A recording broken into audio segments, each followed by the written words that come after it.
Assalamualaikum warahmatullahi wabarakatuh. Kita berjumpa lagi sahabat sedulur podcast bersama saya Kapten CK Koat Eligus Leningsi dan bersama rekan saya Sersan Satu Kasbun. Para sahabat sedulur podcast yang kami cintai, selamat datang di podcast Korem 063 Sunan Gunung Jati.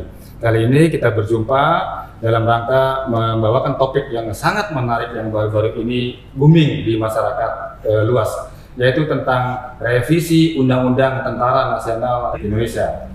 Para sahabat sedulur podcast, kita di sini juga sudah kedatangan narasumber. Beliau adalah sosok inspiratif buat kami semua, yaitu Bapak Komandan Korem 063 Sunan Gunung Jati, Bapak Kolonel Infanteri Dista Soleh Harahap SIP MIP. Beliau sudah berada di tengah-tengah kita langsung saja sapa beliau. Komandan, kami ucapkan selamat datang Komandan. Ya, terima kasih sudah diundang sore hari ini di podcast Korem 063 Sunan Gunung Jati.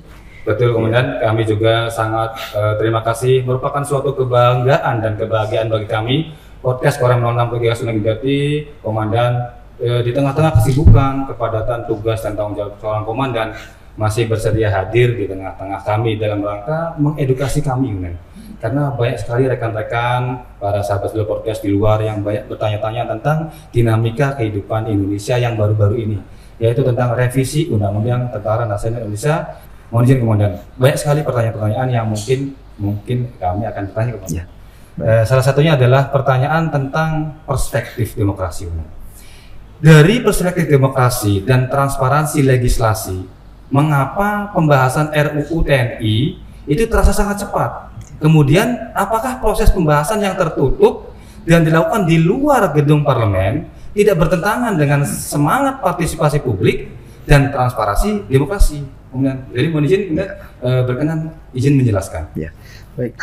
Sebenarnya saya mengucapkan terima kasih pada sedulur podcast yang sore hari ini kita bisa berdiskusi, kemudian kita bisa saling sharing, menukar wawasan terkait dengan apa yang menjadi polemik belakangan ini ya, minggu-minggu ini, kemudian menimbulkan demonstrasi besar-besaran ini, ya, yang memicu ketidakstabilan wilayah di jajaran kita juga ada ini.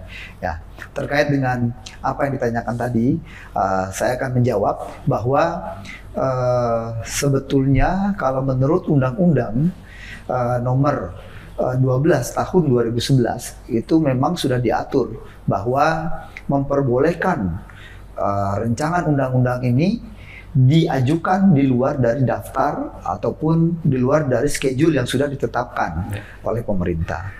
Nah, mengapa bisa diajukan? Berarti ada hal-hal yang urgen.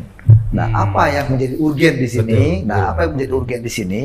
Yang menjadi urgen adalah bagaimana kalau kita melihat kepemimpinan di TNI ini rotasinya nih cepat.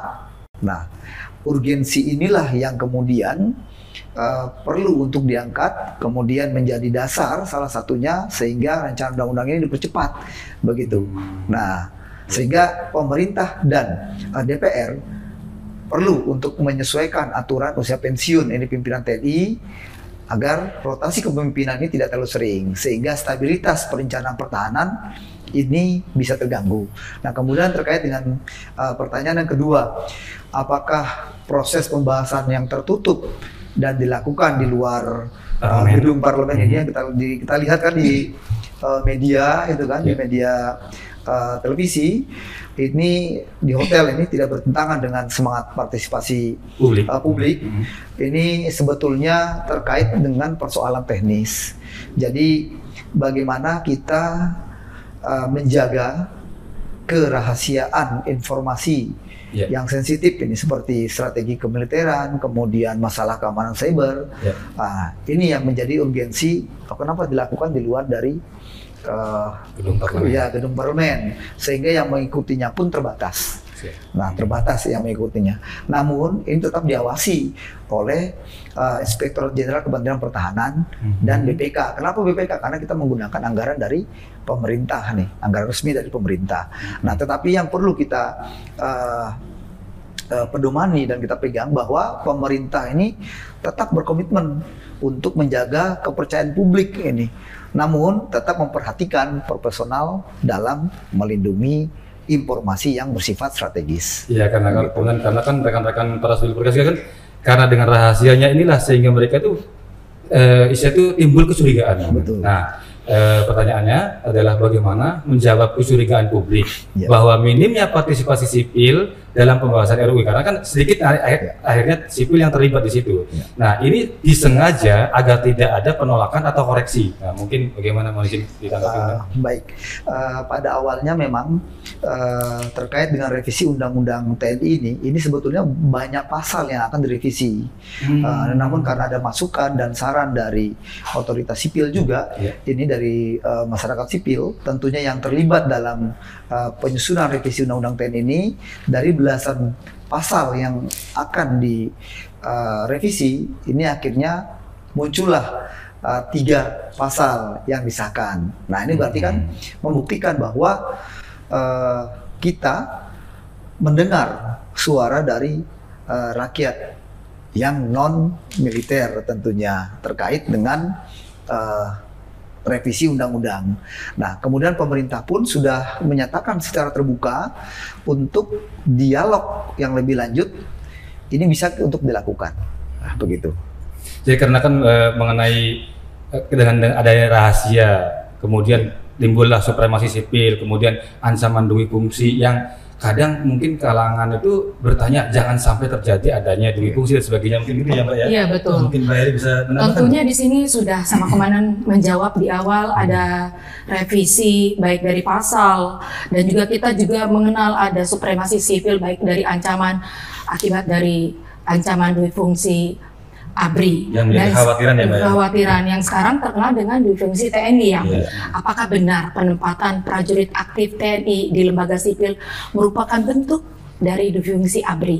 Ya, jadi kalau ada pertanyaan itu mungkin saya bisa menyatakan bahwa tegas tidak ada ya, tidak ada.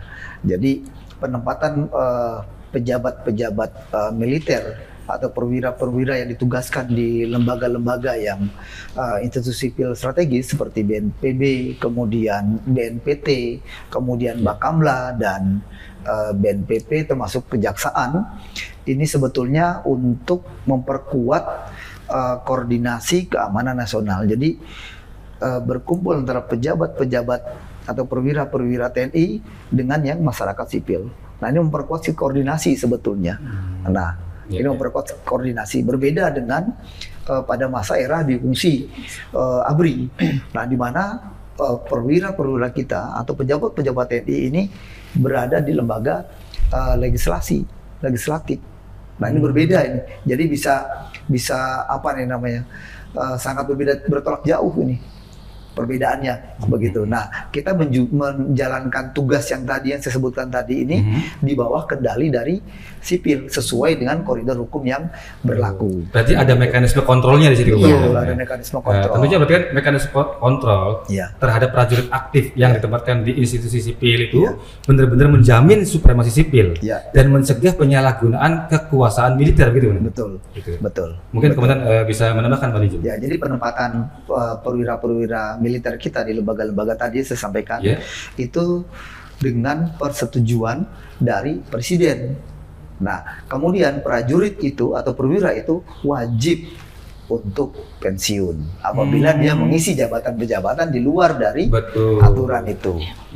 Begitu. Nah, kemudian dalam pelaksanaannya tentunya diawasi oleh Kementerian Pertahanan, kemudian Kementerian PAN-RB dan DPR untuk memastikan bahwa supremasi sipil ini tetap terjaga.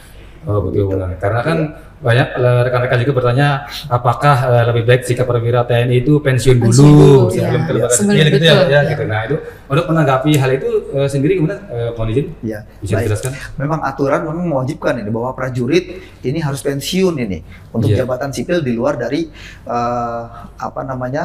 daftar posisi strategis yang memang secara jelas diatur oleh undang-undang.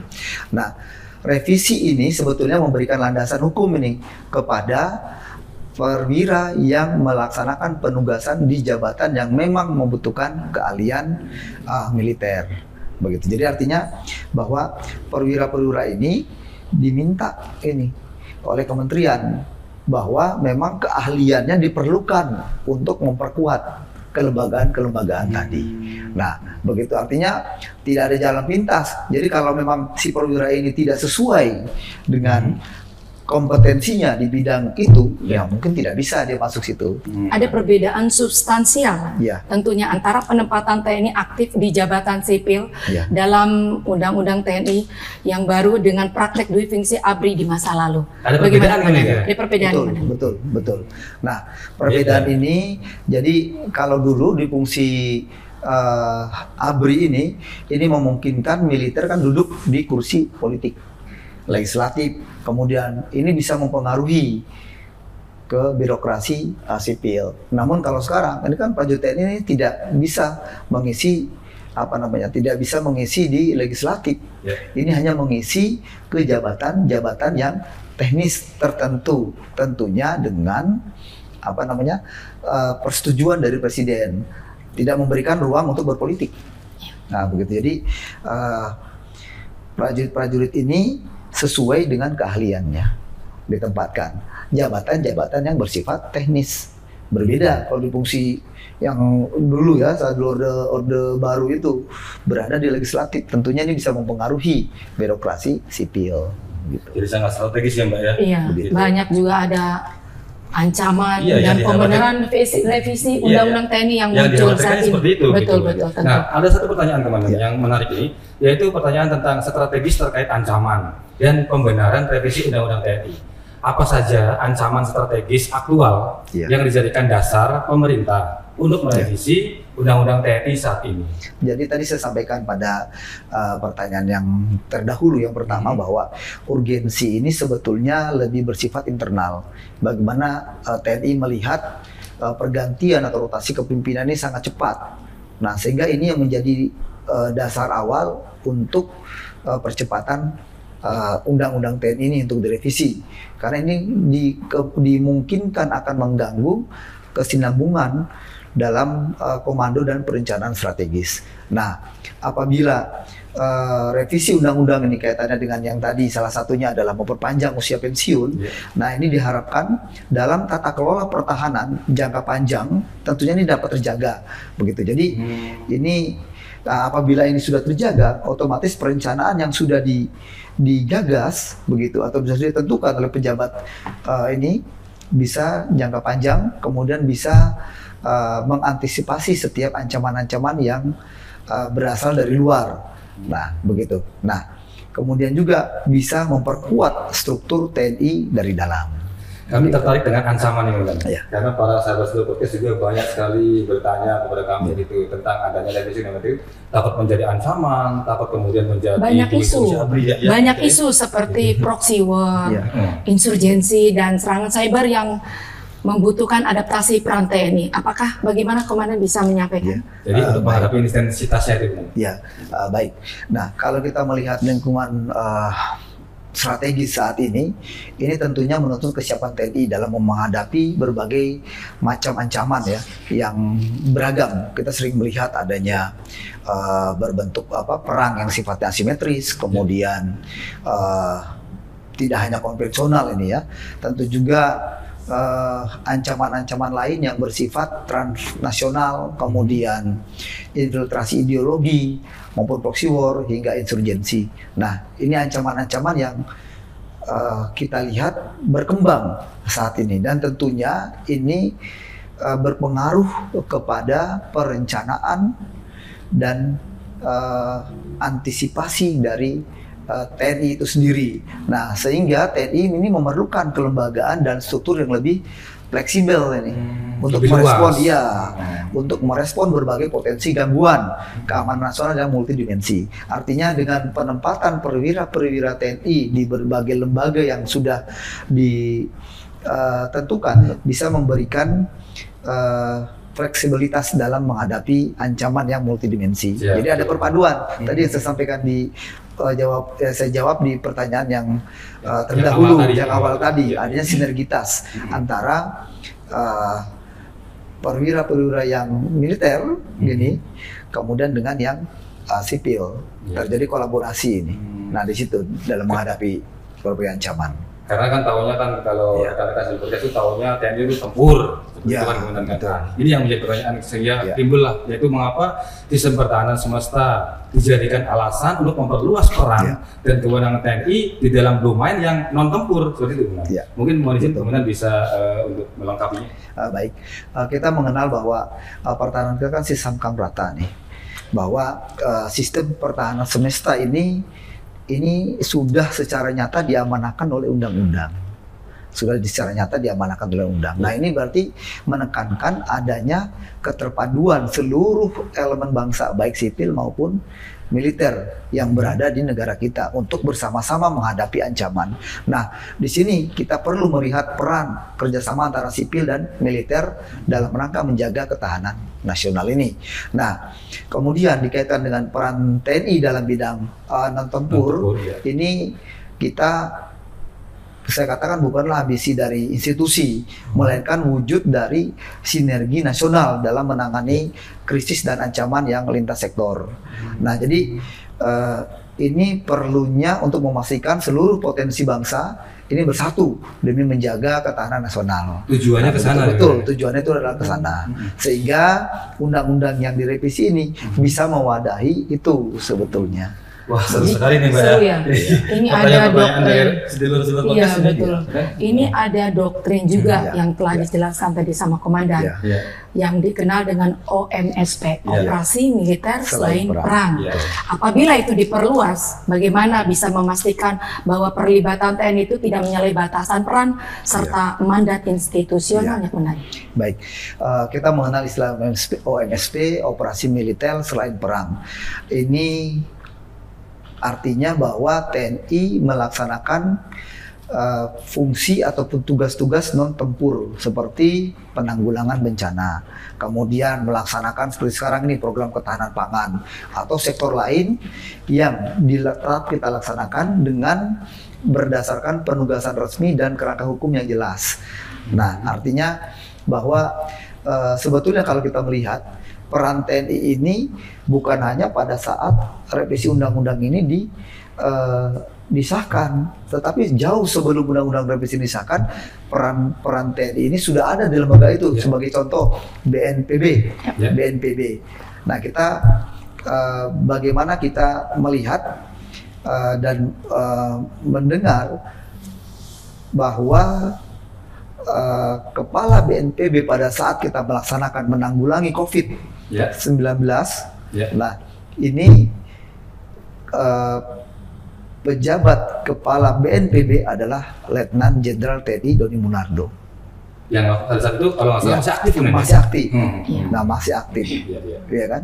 Nah tapi pada saat kenapa tidak ada penolakan? Begitu. Nah dengan adanya revisi ini, sebetulnya menegaskan supaya tidak seperti yang tahun lalu ini. Sebetulnya sudah dilaksanakan, sudah ikut. Bakamla sudah, kemudian SAR, Basarnas ini sudah juga perwira yang aktif. Nah, dengan adanya revisi ini menegaskan saja sebetulnya. Jadi tidak ada hal yang baru sebetulnya. Hanya menegaskan dan pejabat-pejabat itu nanti melaksanakan tugasnya dengan tenang karena ada dasar hukum, ada landasannya dalam melaksanakan kegiatan. Nah, kemudian Presiden pun sudah menyampaikan bahwa tidak ada niat terselubung ataupun rencana terselubung yang tersembunyi ini untuk membawa TNI ke ranah politik. Jadi murni penempatan perwira aktif yang ada di lembaga sipil ini hanya pada posisi yang strategis dan teknis. Begitu yang memang sudah dijalankan tadi saya sampaikan tadi. Jadi tidak menyalahi aturan. Begitu. Ini tetap melewati prosedur-prosedur hukum yang berlaku dan tentunya dalam pengawasan otoritas sipil. Iya, luar biasa jelas sekali ya. Para sahabat seluruh podcast sudah kita dengar, ini baru separuh main nih kita nih, baru separuh main. Banyak sekali pertanyaan Pak ya, yang saya tanyakan. Saya tertarik di pertanyaan awal Komandan, yaitu tentang perpanjangan usia, ditambahnya masa pensiun, kemudian ditambahnya masa dinas dan sebagainya. Ini pertanyaannya itu adalah apakah dengan perpanjangan usia pensiun, apakah tidak menghambat regenerasi dan pembinaan kader di tubuh TNI sendiri gitu. Jadi kan ada tuh kesenioran, senior, junior gitu. Nah, dengan ditambahnya masa pensiun ini apakah tidak menghambat seperti itu? Ya. Mohon izin mungkin bisa berkenan menjelaskan. Baik, terima kasih. Jadi dengan perpanjangan usia pensiun ini sebetulnya untuk jabatan-jabatan kunci yang membutuhkan kesinambungan. Jadi jabatan-jabatan yang strategis. Nah, sebetulnya ya untuk ini yang pertama itu. Nah, kemudian pemerintah juga kaitannya dengan perpanjangan ini memastikan bahwa sistem karir dan promosi di tubuh TNI ini tetap berjalan. Nah, kenapa langkah ini perlu diambil untuk menjaga stabilitas kepemimpinan di level strategis yang tadi saya sampaikan tadi, begitu. Jadi setiap pemimpin tentunya memiliki kebijakan, kemudian memiliki rencana atau perencanaan untuk jangka panjang. Nah, apabila masa usia pensiun ini tidak diperpanjang, begitu, ini akan mempengaruhi dalam perencanaan pembangunan, terutama berkaitan dengan perencanaan yang bersifat strategis dalam hal pertahanan. Nah, namun juga ini bukan menjadi atau menghalangi perwira-perwira muda yang berprestasi untuk yang junior naik, tadi itu betul. Ya, tetapi ini tetap diwadahi, begitu. Jadi tidak menghambat, ini secara ini tidak menghambat. Ya. Tentunya dalam perpanjangan usia pensiun di dalam prajurit TNI yang telah disahkan dalam revisi sudah dikaji juga, baik dalam tentang dampak fiskal dan kebijakan perpanjang itu bagaimana kajian anggarannya? Ya, baik, tentunya sebelum merevisi undang-undang tentunya pasti akan terlebih dahulu dilaksanakan komunikasi, kemudian dilaksanakan diskusi-diskusi panjang ya terkait dengan revisi ini, karena tentunya suatu undang-undang dijalankan, apalagi ini terkait dengan perpanjangan usia pensiun, tentunya ini membutuhkan anggaran. Nah, tentu membutuhkan anggaran. Namun semua proses keuangan ini yang berada di TNI ini pastinya diawasi oleh DPR, kemudian BPK, termasuk lembaga-lembaga audit yang lain.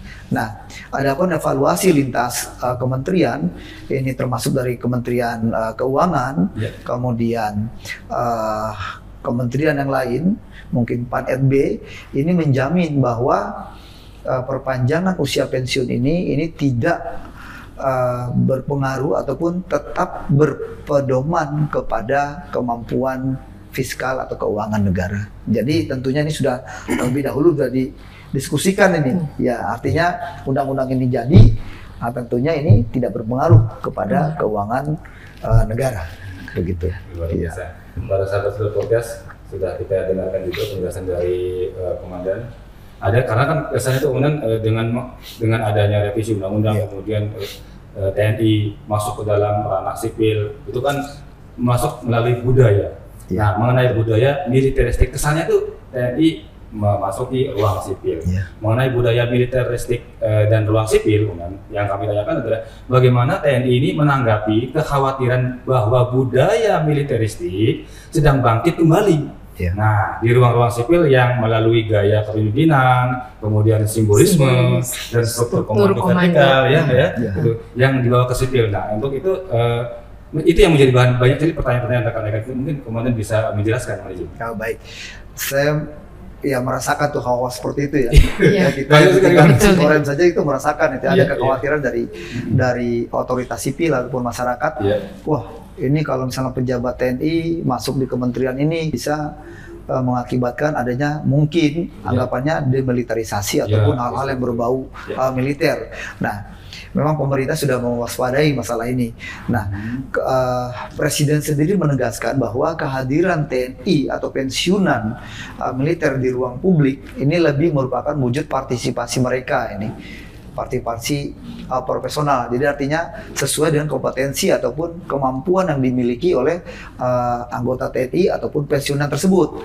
Jadi ini bukan berdasarkan kebangkitan militerisme. Jadi menempatkan si prajurit TNI ataupun pensiunan ini untuk mengarah atau menjadikan lembaga kementerian tertentu itu sebagai tempat kebangkitan militerisme. Jadi bukan. Nah, sistem reformasi kini ini mencegah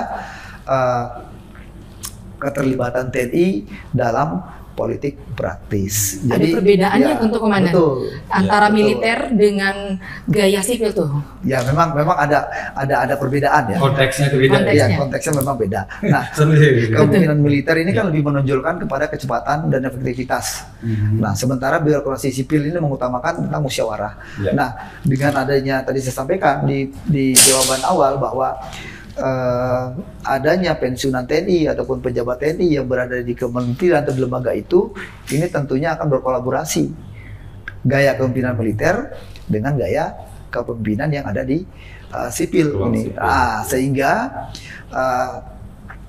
ini bisa saling melengkapi, bukan dianggap wah ini saling bertolak belakang begitu ya, bukan bertolak belakang, tetapi ini merupakan bisa menjadi suatu perpaduan nilai-nilai militer dan partisipasi sipil sehingga bisa mempercepat atau mengambil suatu keputusan yang perlu diputuskan dengan mendesak.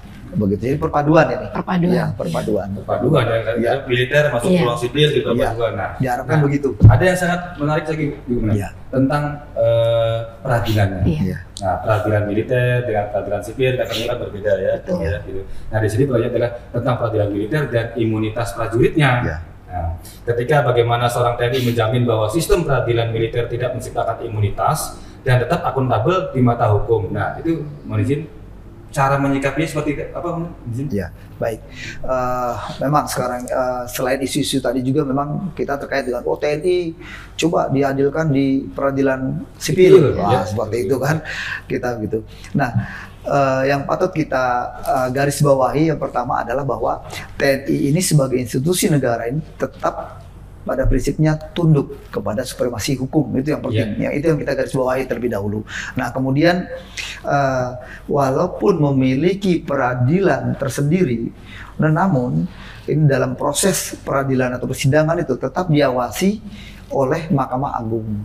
Nah, sehingga adanya pengajuan kasasi terhadap putusan peradilan militer ini tetap diawasi oleh Mahkamah Agung, gitu pengawasannya. Jadi dalam prakteknya, secara kasar dalam prakteknya bahwa peradilan militer juga mengikuti prinsip akuntabilitas dan transparansi. Nah, sehingga bisa dikoreksi nih melalui mekanisme hukum apabila ditemukan kejanggalan ataupun apabila ditemukan penyimpangan. Nah, Presiden menyampaikan bahwa tidak ada toleransi ya, bahwa pelanggaran dilakukan oleh siapapun akan dilaksanakan hukuman. Kira-kira termasuk kapan? dari unsur TNI ya. Kira-kira kapan komandan itu Betul. peradilan militer akan benar-benar dilaksanakan? Sinkronisasi dalam KUHP atau KUHP yang baru tersebut. Baik. Sebetulnya wacana ini kan sudah lama nih. Sudah lama ini menjadi bagian dari diskusi hukum nasional ini. Ya sudah menjadi bagian yang sudah lama sebetulnya. Nah, wacana ini revisi Undang-Undang Peradilan Militer. Nah, Presiden dalam pernyataan umumnya menyampaikan bahwa berkomitmen terhadap supremasi sipil dan sistem hukum yang adil. Nah, dari sini sinkronisasi KUHP dengan KUHP baru dan Undang-Undang Peradilan Militer ini akan menjadi tanggung jawab bersama antara pemerintah dan DPR. Artinya ini masih dibicarakan bagaimana mencari pola yang bisa memadukan ini antara tadi saya sampaikan antara KUHP, kemudian KUHP yang baru dan Undang-Undang Militer. Nah, sehingga akan tercipta harmonisasi hukum. Begitu, nanti diharapkannya begitu. Nah, agenda ini kan masih berjalan ini karena memang memerlukan konsensus politik serta kehati-hatian dalam implementasinya sehingga tidak nanti begitu disahkan malah timbul benturan gitu, baik yuridis maupun institusional. Jadi ini masih digodok ini. Masih berjalan. Ya, masih berjalan. Masih berjalan. Iya, betul. Supaya tidak ada timbang tindih. Betul. Sehingga kalau nanti ini kan berkaitan dengan masalah hukum ya. Masalah hukum ini tentunya tidak sembarangan. Karena ini kan masalah hukum ini mengikat nantinya dan berlaku begitu bagi semua baik militer maupun yang non militer. Ya. Nah makanya memerlukan pembahasan yang betul-betul memerlukan pembahasan yang sangat-sangat Matang juga, matang, betul, betul. sangat-sangat matang, sehingga nanti diharapkan begitu muncul KUHP yang baru dan undang-undang militer ini terjadi harmonisasi. Iya. Bisa Tidak diterapkan. merugikan, betul. bisa Suasana yang diterapkan. kondusif. Iya, betul. Dan Ya kita berdoa saja lah Mbak, semoga nanti bangsa kita ini bisa menjadi bangsa yang lebih baik, kuat, ya kan? lebih kuat. Iya, Amin, ada ya Rabbal Alamin. Perubahan-perubahan. Amin, yang amin, ya terjadi Rabbal di kehidupan Alamin. kita ini. Iya. Komandan, luar biasa nih pertanyaan-pertanyaan sudah dijawab dengan Gamblang, jelas ya, jelas. dengan gamblang gitu. Para sahabat dua podcast juga mungkin tentunya yang berada di rumah juga rekan-rekan semuanya merasa sekarang lah waktunya kita memahami bahwa revisi undang-undang TNI itu yang disahkan oleh pemerintah itu sudah benar, sudah melalui kajian, sudah melalui tata kelola yang baik kan gitu antara pemerintah, antara TNI-nya, antara ruang sipilnya dan sebagainya, mungkin seperti itu benar. Iya. Nah, ada kalanya kami juga sebenarnya pengen banyak nih kemudian bertanya-tanya tentang apa yang menjadi dinamika kehidupan di Indonesia ini. Namun para sahabat podcast juga ya kan perlu kita edukasi dengan adanya perkembangan wawasan-wawasan yang ada di Indonesia. Mohon izin kemudian pengen sekali sebenarnya kami itu banyak sekali bertanya, berbincang tentang apa yang ada di Indonesia. Namun kadang-kadang memang waktu juga yang kan ya yang bisa yang telah membatasi ya. gitu. Namun Iya. tidak menjadi sebuah hambatan bagi kami bahwa ini adalah sebuah edukasi bagi kami, sebuah pedoman hidup ketika kita di Indonesia ini mendapatkan sesuatu yang menjadi pertanyaan. Iya, polemik, suatu polemik ya. Yaitu di podcast orang yang Iya. tidak sedang menjadi. Terima kasih banyak komandan. Iya. Kami merasa puas istilah itu dengan jawaban-jawabannya, tanggapan apa segala macamnya. Ya kan Pak ya? Iya. Ya, saya mengharapkan mudah-mudahan dengan kita diskusi, kemudian edukasi sore hari ini bisa menjawab kekhawatiran masyarakat ataupun publik di luar sana Iya. terkait dengan disahkannya Undang-Undang TNI. Jadi minimal sore hari ini kita bisa memberikan edukasi, Iya. pemahaman, walaupun mungkin tidak mendalam. Iya. Walaupun mungkin tidak mendalam, tetapi ini bisa memberikan gambaran bahwa ketakutan yang berlebihan itu ternyata tidak seperti yang Tidak dibayangkan seperti yang seperti itu, dibayangkan. ya, karena Iya. mungkin ketidaktahuan. Tapi yang paling penting menurut saya bahwa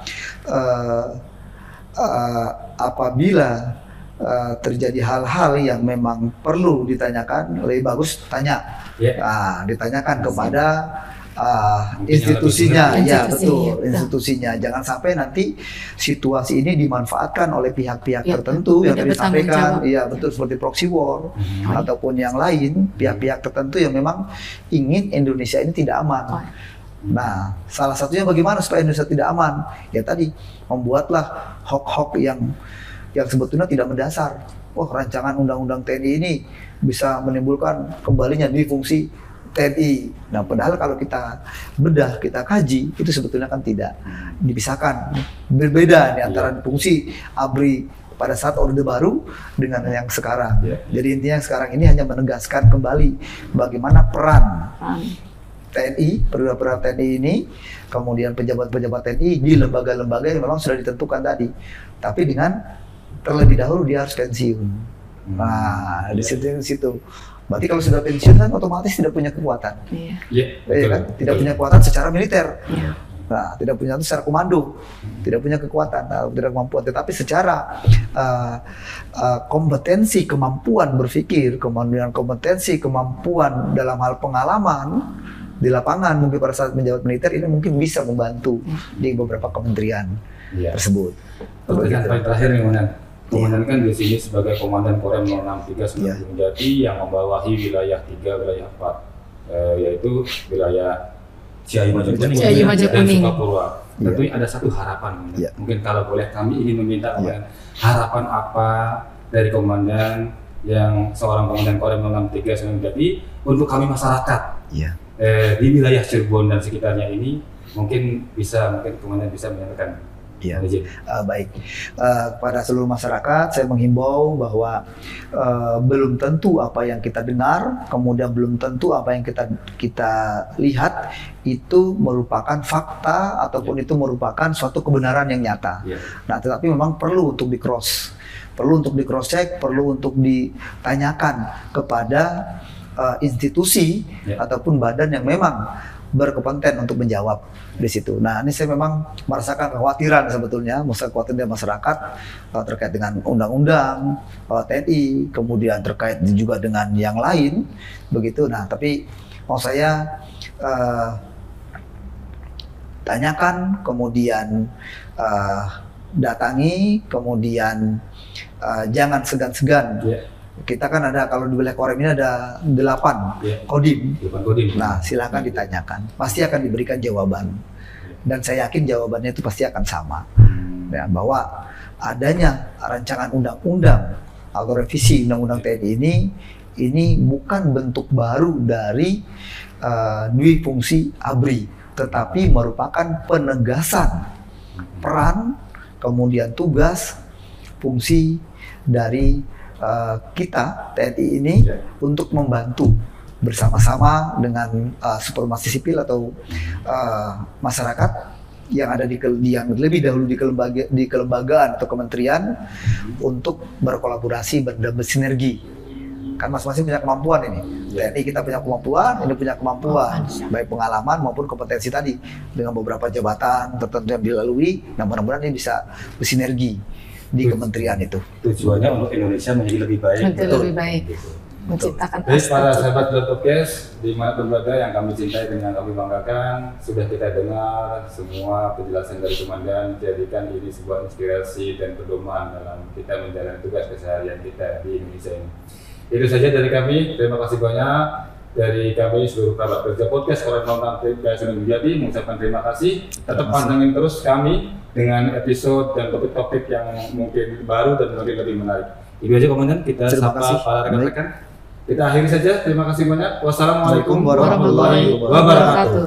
TNI Prima bersama rakyat, TNI kuat.